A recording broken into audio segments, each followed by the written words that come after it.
Salah satu hal yang menjadi beban pikiran para jamaah umroh ataupun haji adalah oleh-oleh. Betul tidak? Karena walau bukan bagian daripada ritual ibadah, tetapi berbelanja oleh-oleh dan pulang membawa oleh-oleh adalah sesuatu yang sangat-sangat menyenangkan dan juga menjadi bagian wajib yang tidak bisa dipisahkan dari seorang jamaah. Bahkan budget untuk oleh-oleh ini tidak kalah bikin pusing daripada tiket, bahkan mungkin lebih pusing daripada harga tiket itu sendiri. Apakah betul seperti itu? Lalu bagaimana tips untuk berbelanja di tanah suci? Apa saja yang harus diperhatikan? Saya akan bahas dalam video selengkapnya berikut ini.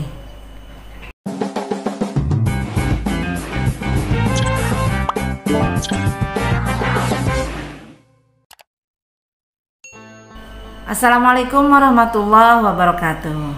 Berjumpa lagi bersama Umi OKL Hijrah di channel Bukan Ibu Biasa. Video kali ini kita akan bahas seputar bagaimana tips berbelanja di tanah suci, terutama bagi calon jamaah yang baru pertama kali berangkat ke tanah suci. Apa saja tips-tipsnya? Mari kita simak di video kali ini. Jangan lupa dukung channel ini dengan like, komen, dan share.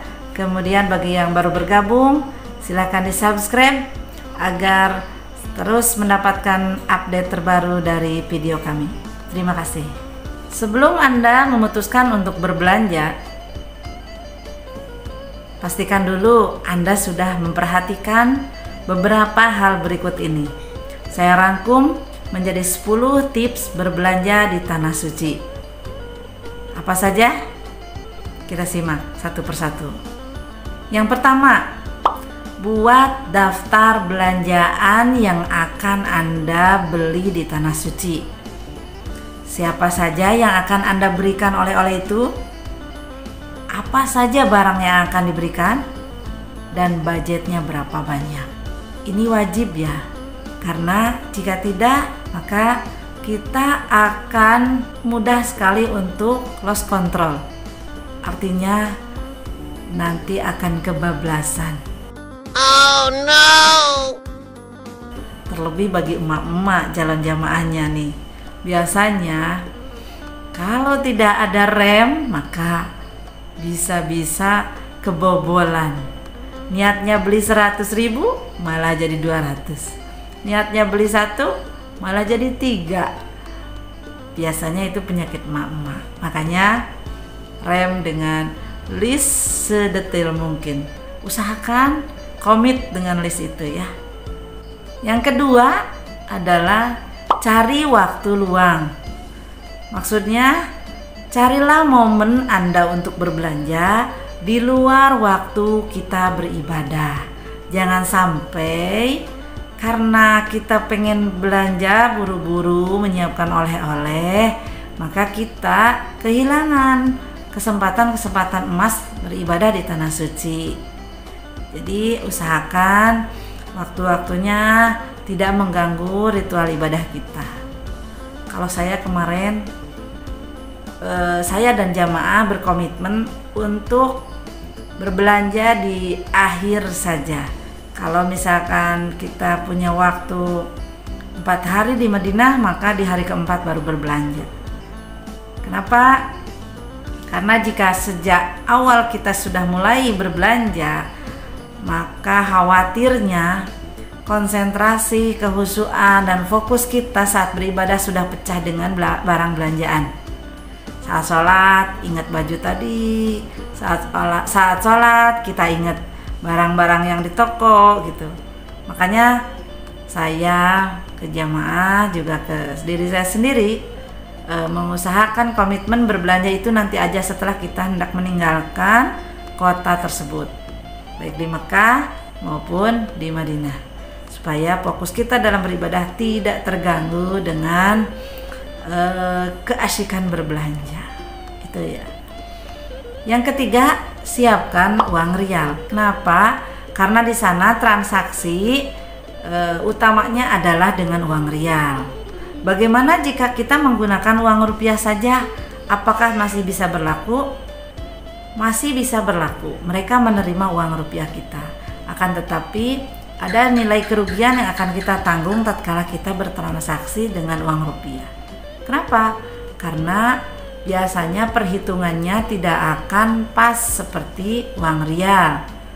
Ya, tidak akan ada pengembalian yang setara dengan uang rupiah di sana gitu. Jadi misalkan di saat uang rialnya 3.900, maka tentu saja mereka akan berhitung di saat dirupiahkan dihitungnya 4.000 atau bisa saja lebih dari itu ya.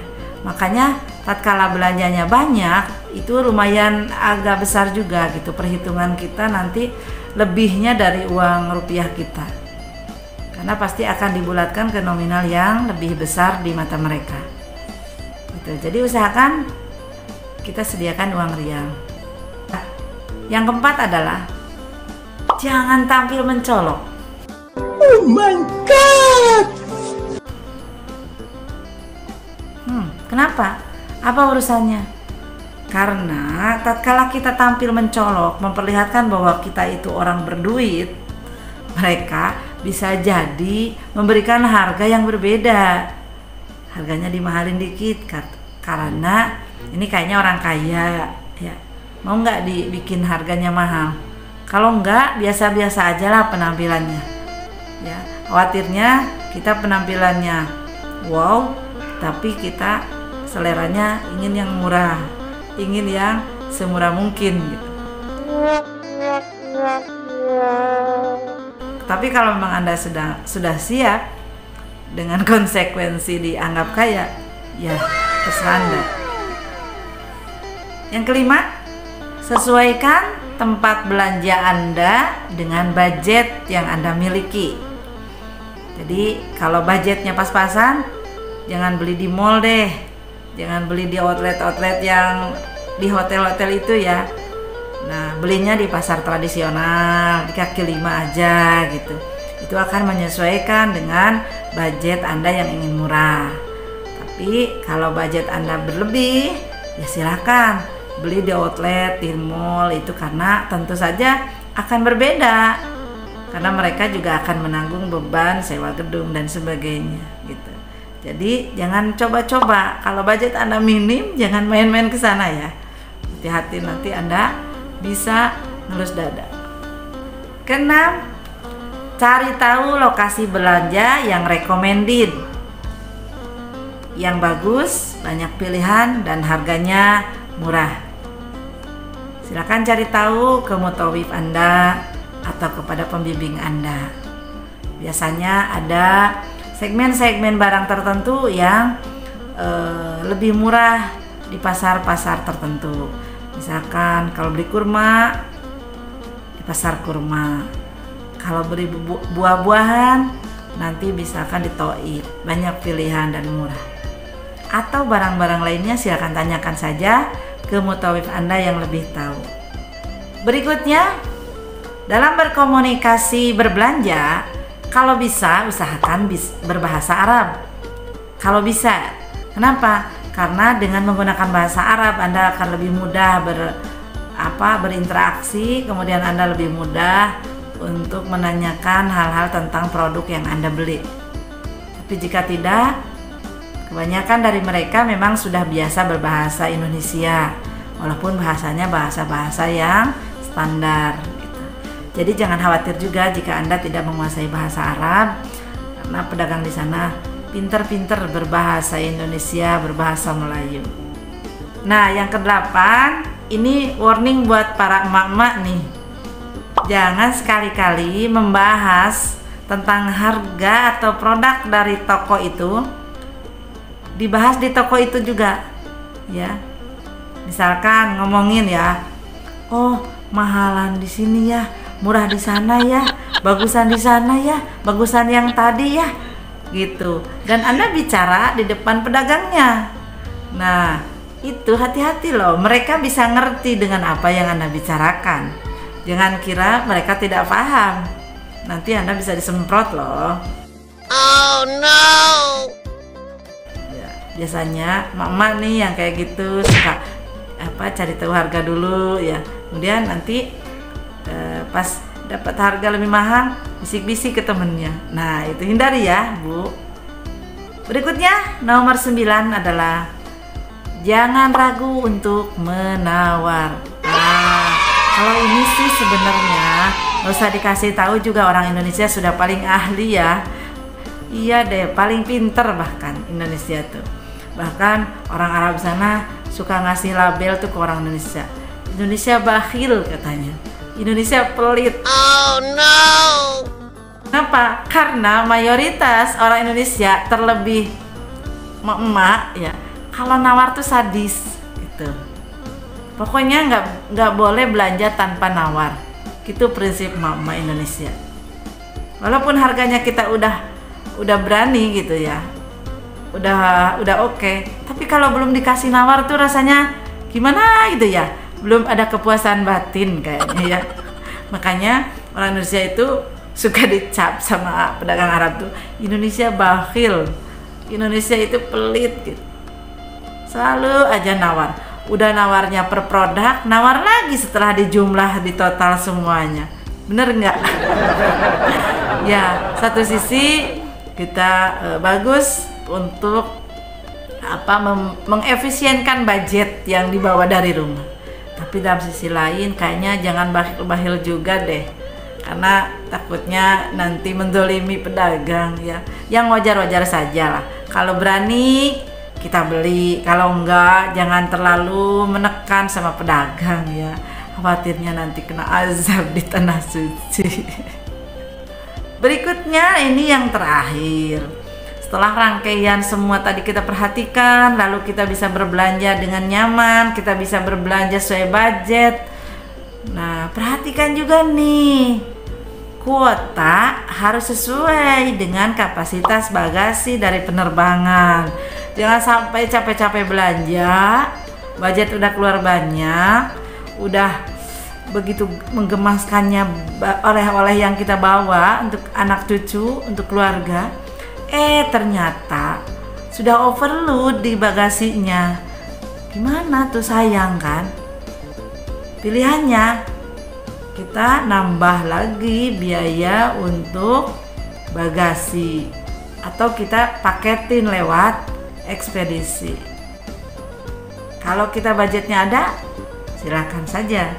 Kalau tidak, aduh, sayang dong ya. Kita udah capek-capek belanja, masa harus dibuang lagi ya?